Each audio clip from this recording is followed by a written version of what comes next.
Yeah. Just to follow up on that, Mr. Vice President, on the agent, is he still on duty or has he been placed on leave, on administrative leave? And what really was the target of the operation on Wednesday?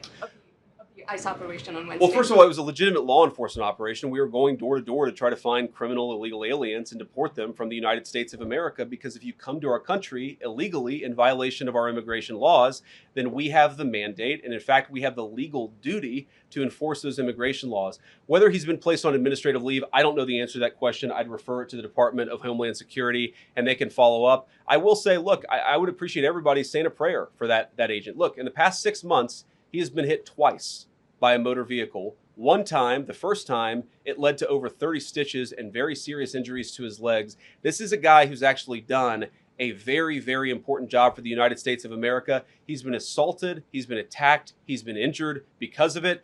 He deserves a debt of gratitude. And I think the media prejudging and talking about this guy as if he's a murderer is one of the most disgraceful things I've ever seen from the American media. Yeah. Vice President, what is your specific role in the future of Venezuela? And I'm wondering, could you confirm reports that the Director of National Intelligence, Tulsi Gabbard, was kept out of the planning for the operations because of her past concerns about military involvement in Venezuela? So I've heard a couple of things. One, that I was kept out of the planning for the Venezuela operation. That's false. And another, that Tulsi was kept out of the planning for Venezuela operations. That's completely false. Look, we're all part of the same team. And one of the things that is really amazing about that operation is that we kept it very tight to the senior cabinet level officials and related officials in our government. And we kept this operation secret for a very long time. I'm very proud of that. I think it suggests that the team works very well together. Well, looking ahead, what is my role? Look, my role is going to be whatever the president asks me to do. Well, every other day, I'm chairing the meeting that we do on this among White House principals to talk about next steps to try to ensure that Venezuela is stable. And as the president has directed us to do, to ensure that the new Venezuelan government actually listens to the United States and does what the United States needs it to do under our country's best interest. So I'm going to be as involved as the president wants me to be. So far, that's been very involved.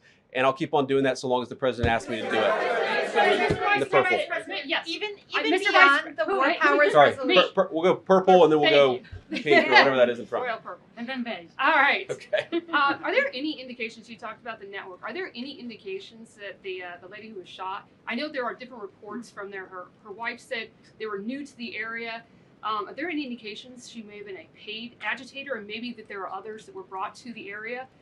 Considering everything that's going on in Minneapolis? I wouldn't say that she was paid. I don't have the evidence to say that one way or the other. What I do know is that she was violating the law. And if you just look at the eyewitness accounts, they were saying she was there to prevent the enforcement of the law. She was trying to obstruct a legitimate law enforcement operation. That much is obviously clear. The rest of it, of course, is part of the reason why we investigate this stuff. Yeah. Mr. Vice President, even beyond the War Powers resolution today, Congress has bucked President Trump on issues like tariffs. Are you concerned that President Trump is losing his grip on Republicans in the Congress, and what are you going to do about it? No, I'm not concerned at all. First of all, we talked to some of the senators who were going to vote the wrong way, in my view, on this resolution today. Much of their argument was based more on a legal technicality than any disagreement in policy. If you look at the people who actually voted, every single one of them have supported the administration's plan. Second of all, as the president, I believe himself, has already said, every president, Democrat or Republican, believes the War Powers Act is fundamentally a fake and unconstitutional law. It's not going to change anything about how we conduct foreign policy over the next couple of weeks, the next couple of months, and that'll continue to be how we approach things. Go ahead.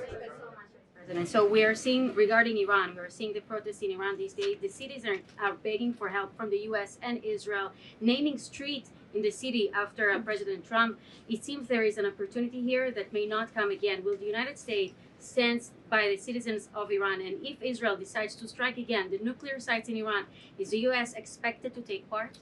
Well, look, we certainly stand by anybody who's engaged in peaceful protest, anybody who's trying to exert their rights for free association and to have their voices heard.